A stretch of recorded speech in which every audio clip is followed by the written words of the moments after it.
Nadine again from Incafe, and what we're going to discuss today is the extraction variables and how to rectify them. So troubleshooting for you to self-help in the event your shot is just not pouring as you would like it, and how to get back into that perfect shot extraction. First, I'm going to explain the components of the machine just so you know what they're there for and why they're there, and this will also help you with the extraction variable identification process. We'll start here. So this part here, obviously my pressure gauge or manometer, and as it shows me, there are two needles, so dual manometer, two different pressures, pressure of water and pressure of steam. Steam sits inside the boiler, so inside the machine you have one main component which is there to heat water to a temperature of around 120 degrees to create steam for you, ready to be drawn off whenever you want to texture milk. Your boiler pressure should always be anywhere between 0.8 to 1.2 bar. So if we have a look here, this is sitting on 0.9, so in the right area there. A good check to do whenever you're looking at your boiler pressure, just open the steam valve by turning the button, let some steam go, and what you want to see is for that needle to catch itself pretty much straight away. That tells you all is well in terms of steam pressure and your pressure inside the boiler. As you can hear, the machine is starting to heat again because I'll draw some steam off just now. Left hand side is my water pressure. So at the moment this needle is reading the pressure inside my water mains because of course the machine is connected to the water tap, and that pressure in your mains or line should always be anywhere between 3 to 5 bar. It's sitting on 5, so again it's in the right area there. However, if I then start pushing any of my shot buttons or the manual extraction button, we will then have the pump engaging and it's pushing water through the heat exchanger, coming through this area here, the group, and we have an accumulated pressure, often referred to as group pressure, of ideally 9 bar. If I have a look, there we go, sitting beautifully on 9 bar, so that's perfect. An espresso is only an espresso if it's been extracted under a minimum pressure of 7 bar, ideally 9 or up to 10 bar. Espresso means under pressure, not quick, fast, speedy, just so you know. Cool. So another component that you should be aware of is your water level indicator, which is just a cutout in your splash guard. What it shows you is the amount of water inside your boiler. Should be anywhere between your minimum and maximum lines. I've got a minimum and a maximum line here, and this is your water level here. It's usually halfway or 40-60. What this shows you is that your automatic water fill is working. So the machine is built to automatically draw water in to keep it at the same level inside your boiler. In the event that water level is changing, then we may run into problems. Should that water level suddenly drop rather quickly, that means your automatic water fill is no longer working. So the little probe is not sending out any messages to the valve. The valve doesn't open, no water is drawn into the machine. Of course, if you do not do anything about it, it would mean you're running the boiler dry and it could just burn out. Vice versa, it is very rare, but sometimes it does happen. The water level starts to increase over a period of time. This may mean that you have a leaking solenoid, so something is just dripping into your boiler, continuously raising the level. So this is just for you to check everything is working as it should. So you just, as a barista, glance at it and think, yep, same level as always. Great. Cool. We of course know the hot water outlet. Whenever you use this hot water outlet, just be careful because it tends to sort of spray, starts nice and neat and then it goes sideways. So always handle with care. If you need to use it and you need to put water into a vessel, push the button, don't hold on to the cup, push the button again and then go back to the cup just to prevent any burns. This water comes directly from your boiler. That water in the boiler is around 120 degrees, so it's just below boiling. It will burn you really badly. Cool. And then of course the shot buttons. Now some of you of course don't have all these buttons. You would have literally just these buttons. Manual extraction button, which means you manually extracting shots, which is actually a good thing to do. If you do have these shot buttons, what they mean, this would be your ristretto or shorter shot. This is your espresso or normal single shot. double ristretto, double espresso. You'll find that in the industry today, and we do just use these two buttons. In order to use these buttons, you would have to use your single portafilter with the single basket insert, 10 gram of ground coffee. You could extract anything between 20 to 30 milliliter in that. You'll find that the majority of cafes, and we don't either, use these anymore purely because the customer's palate has changed and we desire a far greater, more intense flavored shot. For that, we need the double, which would be this one here. So we're running with double shots regardless. Yeah, double basket with double spouts at the end. Oh. I'll just stop for a moment.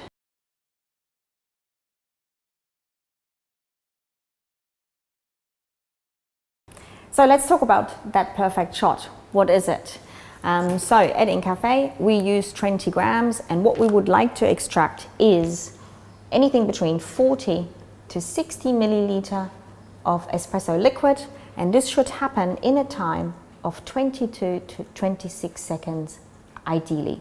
So this is a time-volume relationship that we need to keep as a barista at all times. And there are unfortunately 6 variables that can bring this time-volume relationship out of balance. And what I'll do, I'll go through all 6 of them one by one, how to identify them, how to eliminate them, and how to get back into the time-volume relationship in the event your shot is not pouring correctly, meaning you're outside those parameters. So let's get started. Number 1, heat, temperature.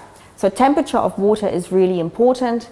The temperature of the water should be anywhere between 88 to 92 degrees Celsius. How would I know my temperature of the water is correct? By literally looking at my boiler pressure again. My boiler pressure should be anywhere between 0.8 to 1.2 bar. So 88 and 92, they align each other. At the same time, in order to keep that temperature, I must ensure that my portafilters or group handles are locked into the group at all times so that they stay piping hot. And I mean really, really hot. You can't hold on to them. They will actually burn you. At the same time, it also retains your seal. So please always have these portafilters or group handles locked into the group, ideally clean. So once you've made a shot, get rid of it and then lock your portafilter straight back in. So that will take care of the temperature. So, temperature of the water, remember,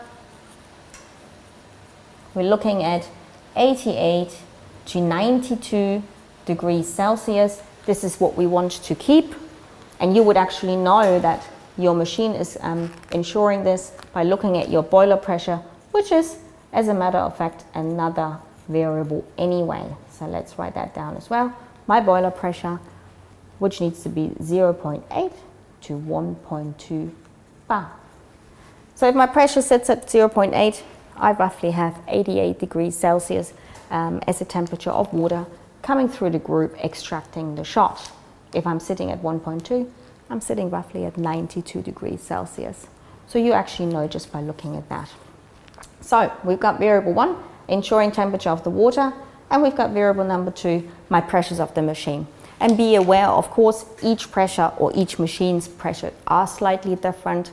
So of course, if you're possibly ending up working at a different place eventually, the pressure might be different, and that means some other variables may need to change. So we've taken care of 2 already, so I might just make this number 1 and this number 2. Number 3, of course, the product that we use, so our coffee. Coffee must be fresh.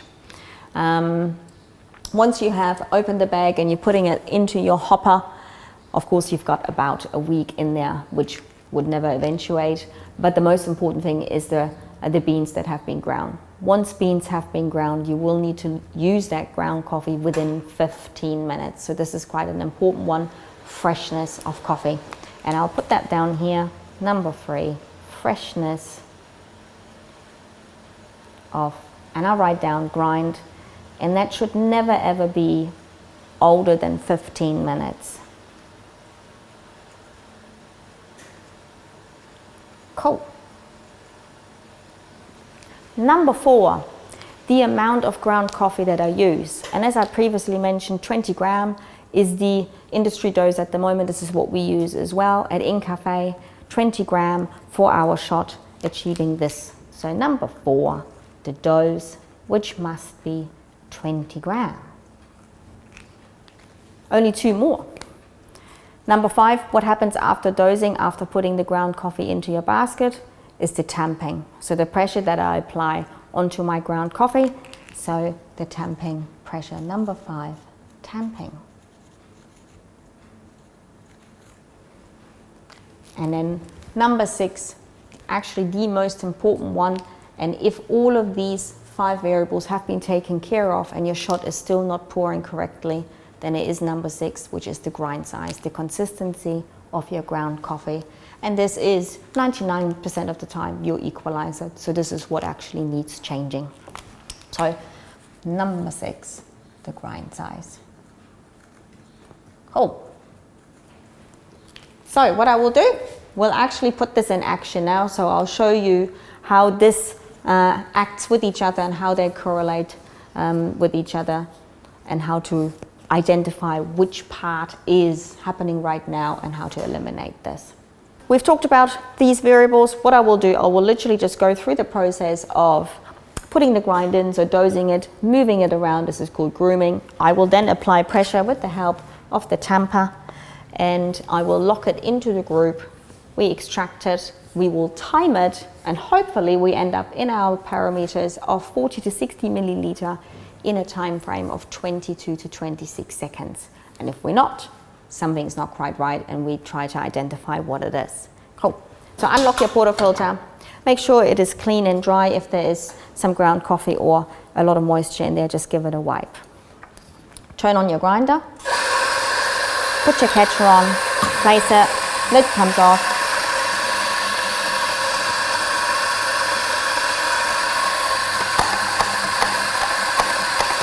And you fill. And what I'm actually going to do, this ground that sits in this basket, I'm not going to use at all. Reason for that,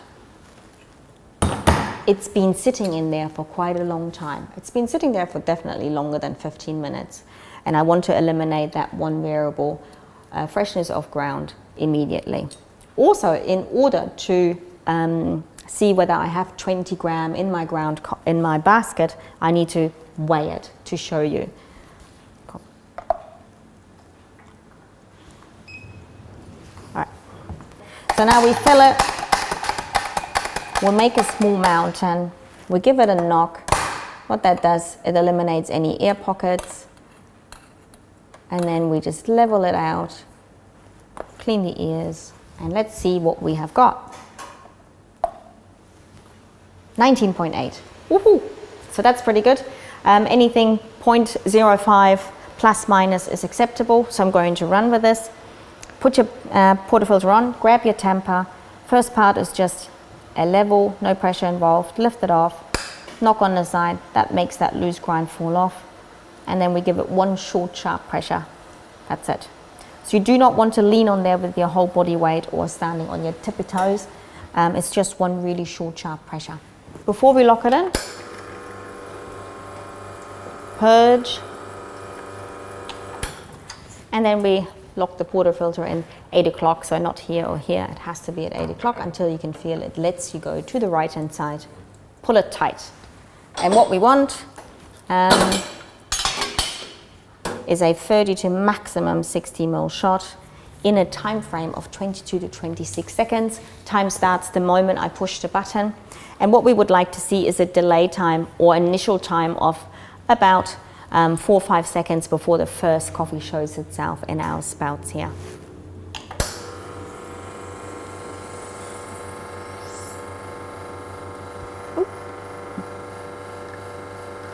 What you should see is some dark brown and light brown color coming through. We call that tiger stripes. Eventually it should go more goldeny liquidy, and then it gets thin and watery, which it already is. So that was only 19 seconds. So something's not right here. And if I have a look, looks quite nice. But taste-wise, if I taste this, it'll be very acidic, so it will make the sides of my tongue tingle, and it will be quite overpowering in terms of a sensation. It's not a balanced sensation in your mouth. It'll be a bit unbalanced, unpleasant, yeah? And this is because we unfortunately under the time that we would like to be of 22 to 26 seconds. So which variable is playing with me right now? So I've got a shot that's probably sitting on the 50 ml side. It took only 19 seconds. I have had the correct dose. I definitely made sure of that, so that's taken care of.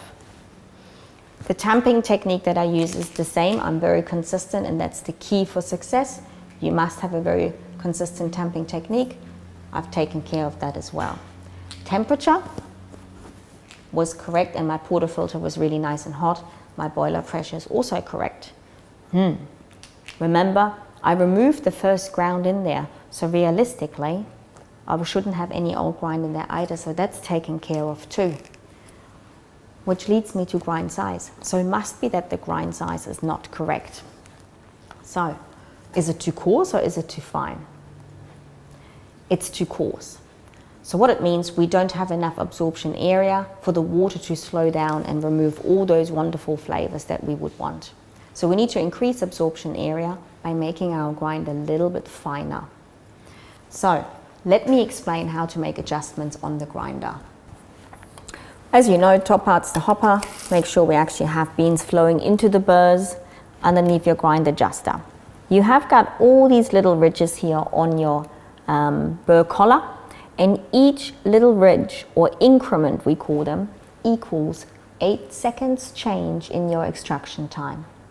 Now I currently sit here on this little increment, or pretty much in the middle of these two.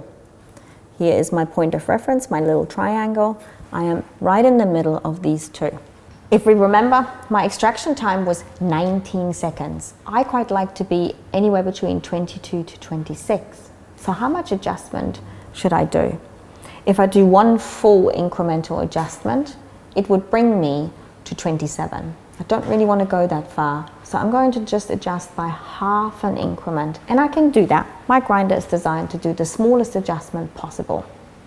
And whenever I need to make an adjustment going finer, which means to two burr discs, burr plates inside, I'm bringing them closer to each other, I need to do so while the grinder is grinding. So I will turn the grinder on, and with the help of this pin, I will push to move my adjustment just by half an increment to the right hand side. The reason I need to go this way is because on top of my burr collar I have a sign that actually tells me finer this way, coarser that way. In the event this sign has rubbed off, which sometimes is the case, or if you are not working with this type of grinder, this might be the opposite. The way it will always work, or the way you can always remember which way to turn, is by looking at the numbers on top of your grind adjuster. You will have some sort of a numbering system that might be from 1 to 11 like here, or it might be from 50 all the way to 100. The system that grinders use is different from one model to another. But you go to your point of reference, my little triangle here. I see that number 8 is here on the left hand side, and I've got number 10 here on the right hand side of my point of reference. If I need to go finer, I need smaller numbers coming towards me. So number 10 is here, number 8 is here. So moving this way, finer grind. This system always works. Just to show you on a different grinder what I mean, on this grinder here, which is a compact grinder, so here I've got a numbering system on my burr collar. I use this little circle as my indicator, and if I have a look, I'm just sitting past number 45. I've got number 40 here, and I've got number 50 here, so exactly the same way. Smaller number towards me means finer grind, and then bigger number towards me. So we're now needing to adjust the grind, and we have discussed I'm only going to change by half an increment, and I have to switch my grinder on whenever I go finer, as I said, because the burrs come close and I do not want to cause any problems by crushing beans manually myself. So I turn my grinder on, and with the help of the pin, I push. half an increment. I let it grind for a little bit longer, purely because I would like to remove all the old grind size out of in between the burrs and this shoot here. So I let it grind for at least 2 to 3 seconds, and then with the help of a brush, I remove all the loose grind from my shoot area. I then just turn on one more time just to make sure this should be realistically just a new grind size coming through. I remove this, just lever it out, give it a quick brush. You won't get everything out, just as much as you can, and we get rid of it. And we'll do another shot just to see how that grind size has changed, and hopefully it'll be a good one. So unlock, knock it out, give it a wipe. You do not need to rinse your group handle or portafilter between every single shot, but you certainly need to purge your group head every single time. Turn on. And we'll do the same thing again. I'll get my timer, and we start the extraction time, of course, from the moment I push the button.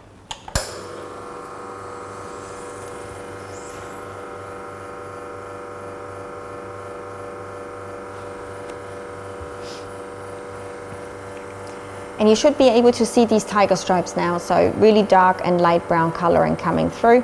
Eventually that turns more into a golden color, and then after golden it goes rather quickly into more pale, liquidy, thin look, and that's when we will stop.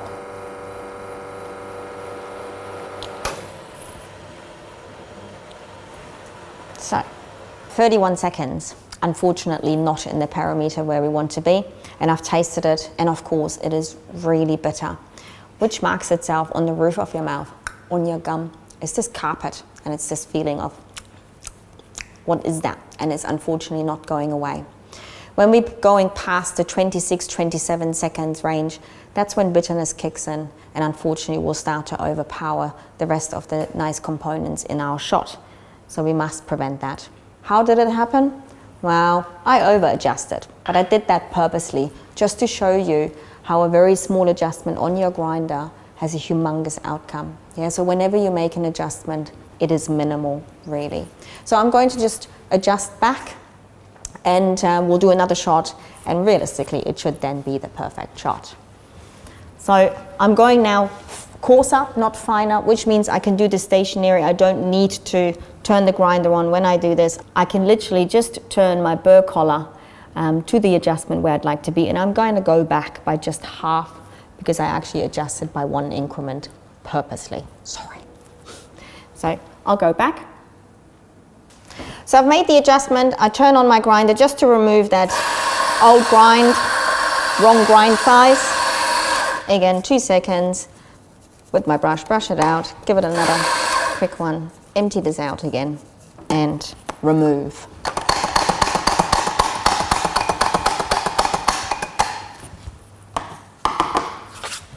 Oh, I'll turn it on, and we'll do another shot. Unlock.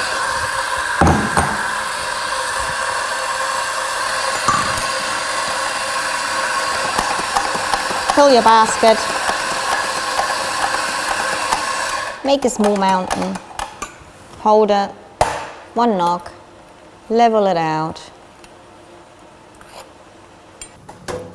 and we shall time.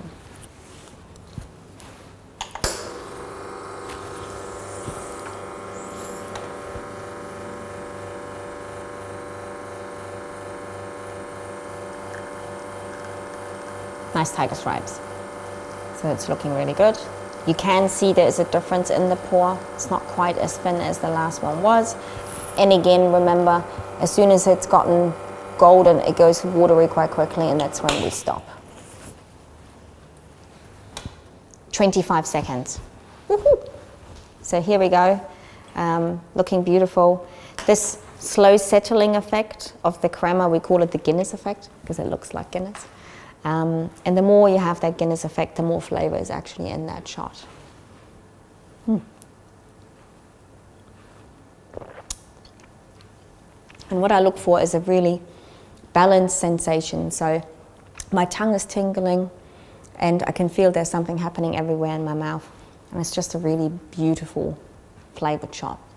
So we talked about the grind size, and what I'd like to do is we're just going to write down some more information on all these other variables. Easy for you to then identify which variable is it, because they do show themselves a little bit differently in the extraction. So grind size, if the grind is actually too coarse, as we saw, my water will run through the ground faster. Yeah, water runs fast. And unfortunately, that would mean I will be under this extraction time. We call it an under extraction.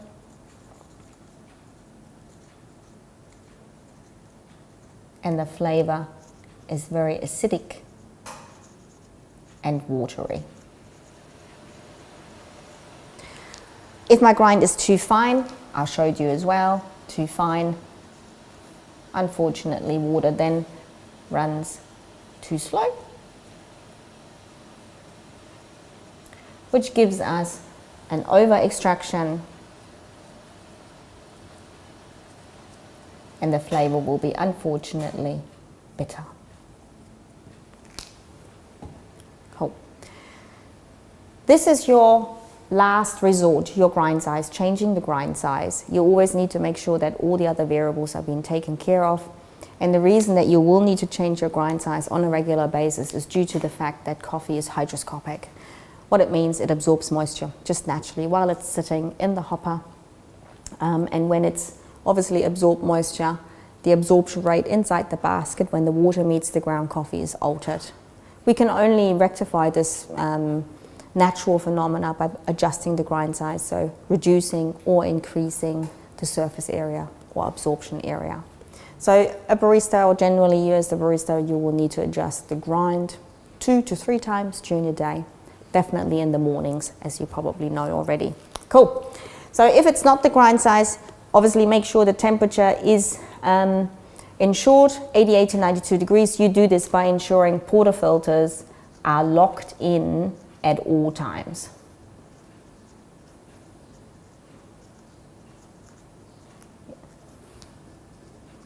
Cool. And this at the same time, as I have previously mentioned, will help retain your seal as well. It stays moist, it'll last a lot longer. So hot portafilters are a must so that the water temperature does not drop when it meets the ground coffee in your basket. Boiler pressure, it's not much you can do. You just want to make sure it's correct. So you check on your machine. Is it sitting in the right area? If it is, wonderful, fantastic. Don't need to do anything. Just be aware of it.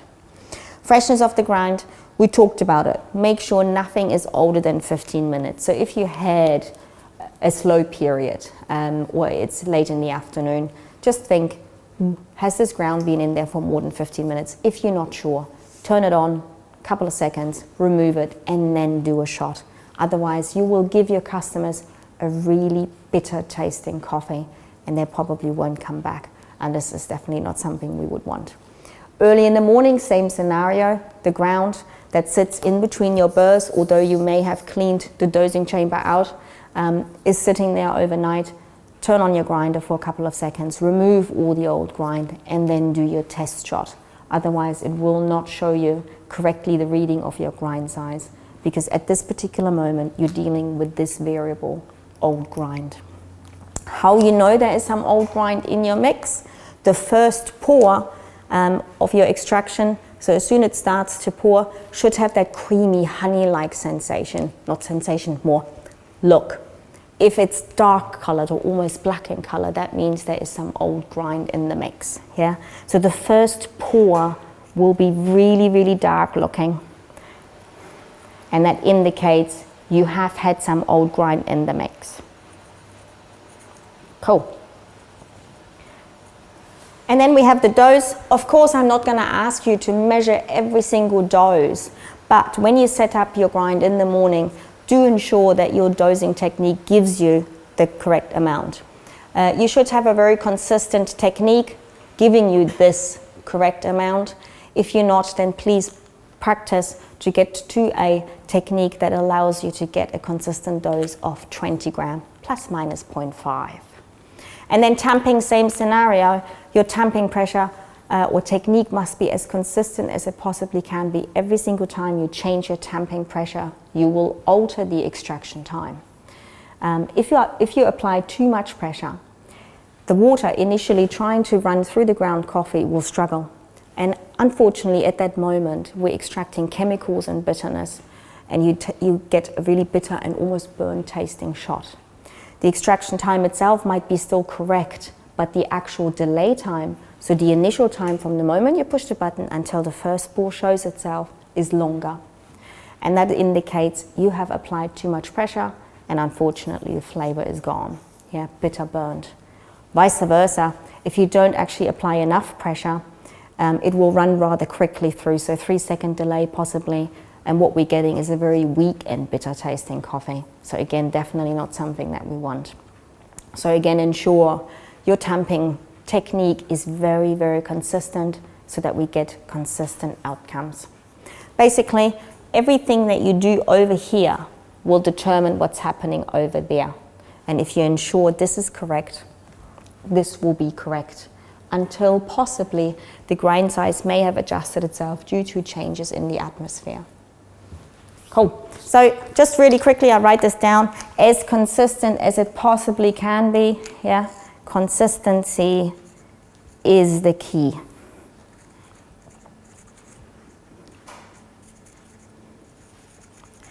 And for the tamping pressure, we only really want to apply one short, sharp pressure. Not 2, not 3 times. One short, sharp pressure. Cool. So I hope this has helped to identify which variable might be playing with you.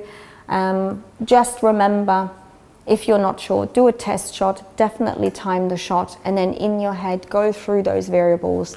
Boiler pressure is correct, excellent. I ensured my portafilters were really hot, so temperature. All the grind that I used was fresh. I've measured the dose at this particular point, so 20 gram were given, and I always used, or have used, the same tamping technique that I always do. If they're all taken care of, you'll know what to do, and if your extraction time is under your agreed time, the grind is too coarse. If you're over the agreed time, the grind is too fine, and you'll make an adjustment.